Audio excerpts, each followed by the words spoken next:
ماہ رمضان المبارک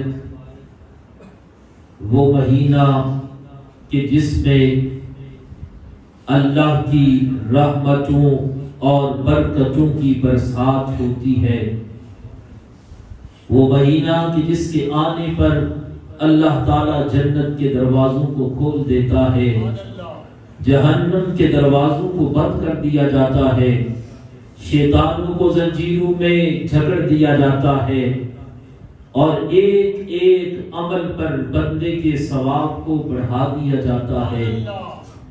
اس برکتوں رحمتوں والے مہینے کا دوسرا اشرا اختتام کی جانب جا رہا ہے۔ جس طرح ہمارا اہل سنت کا یہ انداز ہے، نہ صرف ماہ رمضان میں بلکہ پورا سال جمعۃ المبارک کے موقع پر اس ہفتے میں اہل بیت اطہار رضوان اللہ علیہم اجمعین ہوں یا صحابہ کرام ہوں یا اولیاء کرام ہوں، ان میں سے جن کا بھی یوم بنتا ہو، ہم جمعۃ المبارک پر ان کا ذکر خیر کرتے ہیں۔ اگرچہ جس دن ان کا دن بن رہا ہے، ان کا یوم وصال ہے، یوم ولادت ہے، اس دن بھی ذکر کیا جاتا ہے، لیکن جمعۃ المبارک پر چونکہ اجتماع ہوتا ہے، سارے احباب حاضر ہوتے ہیں، تو اس موقع پر بھی ان کا ذکر کیا جاتا ہے۔ اس کا مقصد صرف اتنا ہے کہ آج ہم ان کا ذکر کریں گے، اس کی برکت سے اللہ ہمارے ساتھ راضی ہوگا۔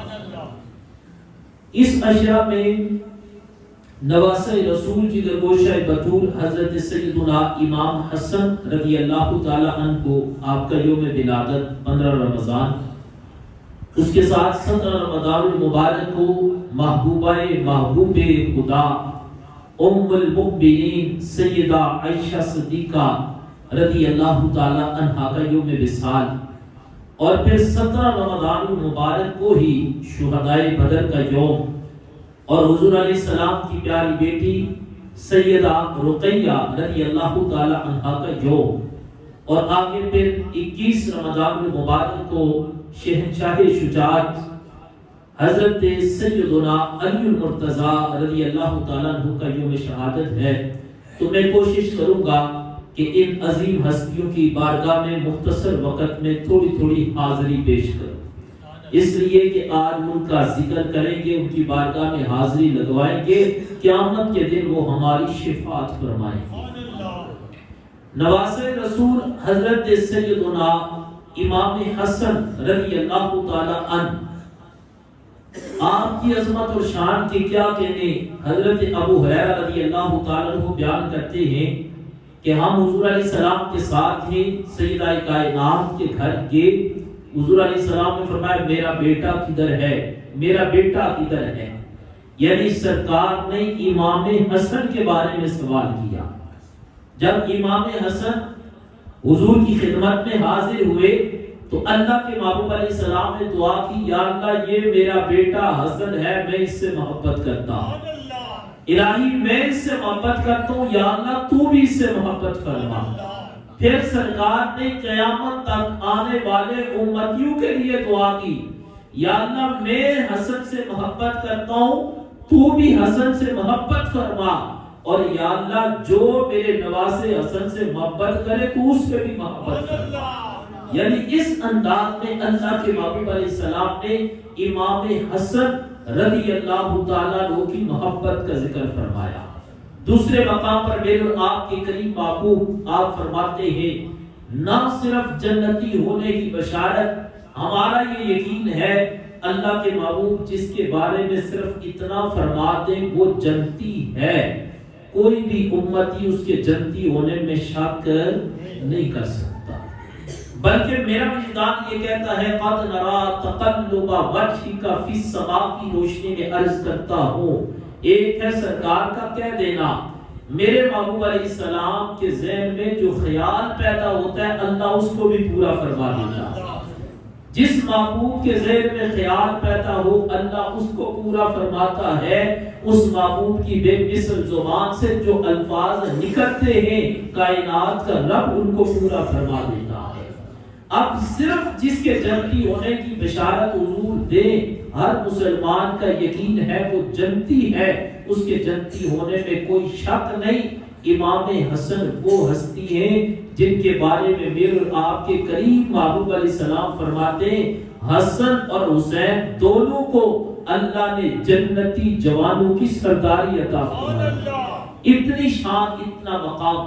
امام حسن کی سیرت میں سے ایک پہلو پر عرض کر کے اپنی گفتگو کو آگے بڑھاتا ہوں. امام حسن رضی اللہ تعالی عنہ آپ کو سید الاسقیاء کہا جاتا ہے, یعنی بہت بڑے سخی ہیں, اس نسبت سے آپ کو سید الاسقیاء کہا جاتا ہے. ایک سائل آپ کی خدمت میں حاضر ہوا, کچھ لکھ کر لایا, پیش کیا. امام حسن نے اس کو پڑھا نہیں, پڑھے بغیر ہی اس کو عطا فرما دیا. سوال کیا گیا حضرت آپ نے پڑھا تو ہے نہیں, بغیر پڑھے عطا فرما دیا. آپ نے کہا وہ سوال لے کر آیا ہے, ہو سکتا ہے جتنی دیر میں پڑھتا تاخیر ہو جاتی اور قیامت کے دن اس بارے میں مجھ سے سوال ہوتا, اس لیے میں نے مناسب سمجھا پڑھے بغیر ہی میں اس کو عطا فرما. اس کے بعد 17 رمضان المبارک کو شہدائے بدر ہے. میں شہدائے بدر کے حوالے سے اتنی ہی بات عرض کروں گا. ایک طرف مسلمانوں کی تعداد ہے 313, مقابلے میں کفار ہیں 1000 یا اس سے زائد, یعنی بعض میں 1100 بھی لکھا ہے, اس وجہ سے 1000 یا اس سے زائد. مسلمان 313, کفار 1000 یا اس سے زائد. مسلمانوں کے پاس تعداد کم ہے, کفار کے پاس تعداد زیادہ ہے. مسلمانوں کے پاس مال کم ہے, کفار کے پاس مال زیادہ ہے. مسلمانوں کے پاس ظاہری اسباب کم ہے اور کفار کے پاس ظاہری اسباب بھی زیادہ ہے, لیکن اللہ نے پھر بھی کامیابی مسلمانوں کو عطا فرمائی. میں اور آپ اگر اس پر غور کریں تو اس کا سبب یہ ہے کہ اللہ تعداد کو نہیں دیکھتا, میرا رب صرف بندے کے معیار کو دیکھتا. اللہ یہ نہیں دیکھتا تعداد کدھر زیادہ ہے, رب دیکھتا معیار کدھر اچھا ہے. جس کا معیار اعلیٰ ہو اللہ اس کو کامیابی کی دولت عطا فرما دیتا ہے. مسلمانوں کے پاس وہ کون سی قوت تھی جس قوت کی بنا پر 313 ہو کر کفار کا مقابلہ کر لیا. وہ تعداد صرف اور صرف وہ معیار اور وہ قوت ایمان کی قوت تھی جس قوت کی وجہ سے اللہ نے مسلمانوں کو فتح عطا فرمایا. وہ جو قوت تھی وہ صرف اس بات کی تھی کہ مسلمانوں کا اللہ کی ذات پر یقین کامل تھا. یقین کامل لے کر میدان میں نکلے اور عرض کی مالک ہم اپنی ذات کے لیے میدان میں نہیں نکلے, ہم تو فقط تیری رضا کے لیے نکلے ہیں. جب وہ میدانوں میں نکلے تو کائنات کے رب نے فرشتوں کے ذریعے مسلمانوں کی مدد فرمائی. اس موقع پر میں یہ بھی رب کی بارگاہ میں التجا کروں گا, یا اللہ شہدائے بدر کی قربانی کا صدقہ آج فلسطین کے مظلوم مسلمانوں کی مدد فرما. یارو ہم اور کچھ نہیں کر سکتے, مانا کہ مسلمان حکمرانوں میں غیرت ختم ہو چکی ہے, لیکن کم از کم ہم دعا تو کر سکتے ہیں. جس طرح ہمارا معمول ہے ہم ہر روز فجر کی نماز کے بعد دعا میں ضرور فلسطینی مسلمانوں کا نام لیتے ہیں, اور یہ ہم ان پر کوئی احسان نہیں کرتے. قیامت کے دن ہمیں اس کا جواب دینا پڑے گا. کم از کم رب کی بارگاہ میں اتنا تو عرض کر سکیں کہ مالک اور کچھ نہیں, ہم تیری بارگاہ میں التجا تو کرتے رہے, دعا تو کرتے رہے, یا اللہ تو فلسطین کے مسلمانوں کی مدد فرما. اور اللہ شہدائے بدر کا صدقہ ہماری دعا ہے کہ اللہ عالم اسلام کے حکمرانوں کو بھی غیرت ایمانی عطا فرمائے, اور اس غیرت ایمانی کے بدلے اللہ فلسطین کے مظلوم مسلمانوں کی غیبی مدد فرمائے. اس کے بعد 17 رمضان کو ہی ام المؤمنین محبوبہ محبوب خدا سیدہ عائشہ صدیقہ رضی اللہ تعالی عنہا کا یوم ہے. غالباً کل میں نے صبح درس قرآن میں بھی یہ بات عرض کی تھی، سیدہ کا ذکر ہم اس لیے بھی کرتے ہیں، ایک تو سیدہ عائشہ صدیقہ کا میں سمجھتا ہوں کہ کس انداز میں ہم ذکر کریں، میں کس مفسر کا قول بیان کروں، میں کس محدث کی بات کروں کہ اس نے حدیث کی یہ تشریح کی ہے۔ سیدہ عائشہ کی شان تو یہ ہے، جب منافقین نے سیدہ عائشہ صدیقہ پر اعتراض کیے، ان کے اعتراضات کا جواب خود رب نے قرآن میں عطا فرمایا، اور پھر قرآن میں ایک آیت نہیں، سیدہ عائشہ صدیقہ رضی اللہ تعالی عنہا کی شان میں قرآن کریم میں سورہ نور میں اللہ تعالیٰ نے 18 آیتیں نازل فرمائی۔ اب دیکھو میرے رب کا انداز، رب نے محبوب کی شان کے لیے، محبوب کے مقام کے لیے جب محبوب کی رفیقہ حیات پہ منافقین نے تہمت لگائی تو اللہ نے خود قرآن میں اس کا جواب عطا فرمایا۔ کوئی بھی مسلمان قرآن کی ایک آیت بھی اگر سیدہ عائشہ کی شان میں نازل ہوتی، صرف ایک آیت، کوئی بھی مسلمان اس کا انکار نہیں کر سکتا، اور جو قرآن کی ایک آیت کا انکار کر دے وہ مسلمان نہیں رہ سکتا۔ لیکن قربان جو میں اپنے رب کی قدرت پر، رب نے سیدہ عائشہ صدیقہ کی شان میں 1 2 3 4 نہیں 18 آیتیں نازل فرما کے آنے والے اپنے محبوب کے امتیوں کو بتایا، جب میری محبوب کی رفیقہ حیات پر انہوں نے تہمت لگائی ہے تو رب نے قرآن میں اس کا جواب عطا فرمایا۔ سیدہ عائشہ صدیقہ کی یہ شان بھی بڑی اعلیٰ ہے۔ حضور علیہ السلام کے ظاہری وصال کے بعد آپ کا علمی مقام یہ ہے کہ سیدہ عائشہ نے قرآن پڑھا ہے تو امام الانبیاء سے قرآن پڑھا ہے۔ آج کسی کا بچہ قاری صاحب کے پاس قرآن پڑھے تو لوگ کہتے ہیں ہمیں بڑا مان ہے، فلاں قاری صاحب کا بڑا نام ہے، مقام ہے، میرے بچے نے ان کے پاس قرآن پڑھا ہے۔ میں قربان جو سیدہ عائشہ صدیقہ کی عظمت پر آپ نے قرآن پڑھا ہے تو امام الانبیاء سے قرآن پڑھا ہے۔ سیدہ عائشہ صدیقہ کی عظمت کے کیا کہنے، آپ نے احادیث طیبات کو جمع کیا اور آپ نے حدیثیں سیکھی ہیں تو امام الانبیاء سے سیکھی ہے۔ اور پھر خواتین کے حوالہ سے جب بھی انہیں مسائل درپیش آتے، خواتین اسلام سیدہ عائشہ صدیقہ کے پاس جاتی، ان سے جا کر مسائل پوچھتی، سیدہ عائشہ صدیقہ حضور کی خدمت میں حاضر ہوتی، وہاں سے سوالات کا جواب لیتی اور پھر خواتین اسلام کو مسائل بتاتی۔ یعنی آپ کی تعلیم، آپ کی تربیت امام الانبیاء نے خود فرمائی ہے۔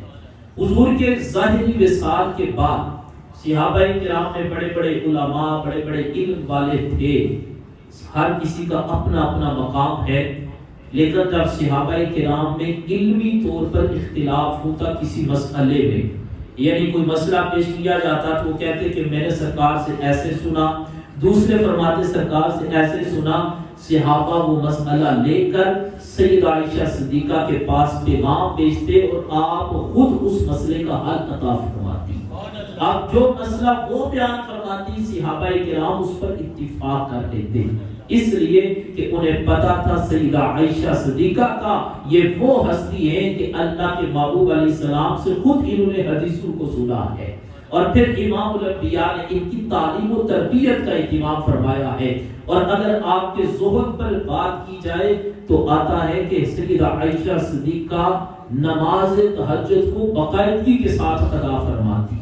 سخاوت کی بات کرو تو 1 لاکھ درہم آپ کی خدمت میں پیش کیا اور آپ نے اس میں سے ایک بھی اپنے لیے نہیں رکھا، آپ نے سارے کے سارے اللہ کے راستے میں خرچ کر دیے۔ حضرت سیدہ عائشہ صدیقہ رضی اللہ تعالی عنہا، میں آپ کی سیرت پر اتنی زیادہ بات نہیں کرتا، وقت کی کمی ہے، صرف اتنا ہی کہوں گا کہ ہم اس سے بڑھ کر کچھ نہیں کہہ سکتے کہ جن کی شان کو اللہ قرآن میں بیان فرما دے۔ ہم اس سے بڑھ کر کوئی اور بات نہیں کر سکتے کہ جن کے بارے میں اللہ قرآن کریم میں سورہ نور میں مسلسل 18 آیتیں نازل فرما کر ان کی شان کو رب خود بیان فرماتا ہے۔ پھر 21 رمضان المبارک کو شہنشاہ شجاعت حضرت سیدنا مولا علی مشکل کشا شیر خدا رضی اللہ تعالیٰ عنہ کا یوم ہے۔ میں رمضان کے اعتبار سے بھی اور مولا علی کے اعتبار سے کہ ایک دن حضرت علی قبرستان میں گئے، ایک قبر کو دیکھا تو اللہ کی بارگاہ میں عرض کی، یا اللہ اس قبر والے کے حالات کو مجھ پر ظاہر فرما دے۔ اللہ نے آپ کی دعا کو قبول فرما لیا۔ آپ نے دیکھا قبر کے اندر اس مردے کو عذاب ہو رہا ہے، اللہ کی بارگاہ میں عرض کی، مالک اس کو عذاب سے نجات عطا فرما۔ غیب سے آواز آئی، علی اس کے لیے دعا نہ کرو۔ اس لیے یہ رمضان میں روزے رکھتا تھا، لیکن روزے رکھنے کے باوجود ماہ رمضان کی بے حرمتی کرتا تھا، رات کو گناہ کرتا تھا، اس لیے دعا نہ کرو۔ ادھر آپ نے دعا کی، ادھر یہ جواب آیا۔ اب وہ بھی عرض کرنے لگا، مولا علی آج میری مدد فرما دو، آج اللہ سے دعا کرو، اللہ آپ کی دعا کو قبول فرمائے۔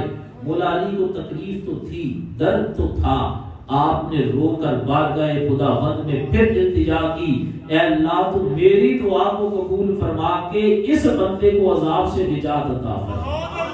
آپ نے دعا کی تو اللہ نے آپ کی دعا کو اپنی بارگاہ میں قبول فرما لیا۔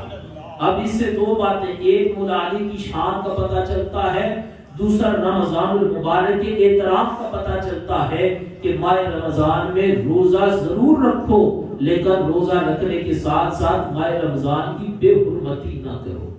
مولا علی رضی اللہ تعالیٰ عنہ کی عظمت، آپ کی شان، آپ کے مقام کے کیا کہنے کہ آپ کو یہ اعزاز حاصل ہے، امام الانبیاء کی سب سے چھوٹی صاحبزادی سیدہ کائنات سیدہ فاطمہ کا آپ کے ساتھ نکاح ہوا ہے۔ پھر مولا علی رضی اللہ تعالیٰ عنہ کا مقام یہ ہے، میرے اور آپ کے کریم محبوب فرماتے ہیں، من کنت مولاہ فہذا علی مولا، اے علی جس کا میں مولا ہوں اس کا تو مولا ہے، جس کا میں مددگار ہوں اس کا تو مددگار ہے۔ بلکہ میرا وجدان تو یہ کہتا ہے، اے علی جو مجھ سے پیار کرے گا وہ تجھ سے بھی پیار کرے گا، اے علی جو میرا وفادار ہوگا وہ تیرا بھی وفادار ہوگا، اور جو نبی کا وفادار ہے وہ علی کا وفادار ہے، جو علی کا وفادار ہے کائنات کا رب اس بندے کو جنت کی دولت عطا فرمائے گا۔ پھر حضرت مولا علی کی عظمت اور شان کے کیا کہنے، آپ کا ذکر کریں تو وہ بھی عبادت ہے، آپ کے چہرے کی زیارت ہو تو وہ بھی عبادت ہے۔ ایک دن حضرت عائشہ صدیقہ جناب ابو بکر صدیق کی جانب دیکھتی ہیں تو ابو بکر صدیق مولا علی کی طرف دیکھتے، دیکھنے کا انداز بڑا انوکھا ہے، بس دیکھے ہی جا رہے ہیں۔ آپ نے سوال کیا، ابا جان بڑے غور سے دیکھ رہے ہو اور بار بار دیکھ رہے ہو، سبب کیا؟ آپ نے کہا، میں نے اپنے محبوب سے سنا ہے علی کے چہرے کی زیارت کرنا بھی عبادت ہے، فرمایا علی کا ذکر بھی عبادت، علی کے چہرے کی زیارت بھی عبادت۔ تو اس لیے 21 رمضان کو تمام اہل اسلام اپنے اپنے گھروں میں مولا علی کے ذکر کا اہتمام کریں۔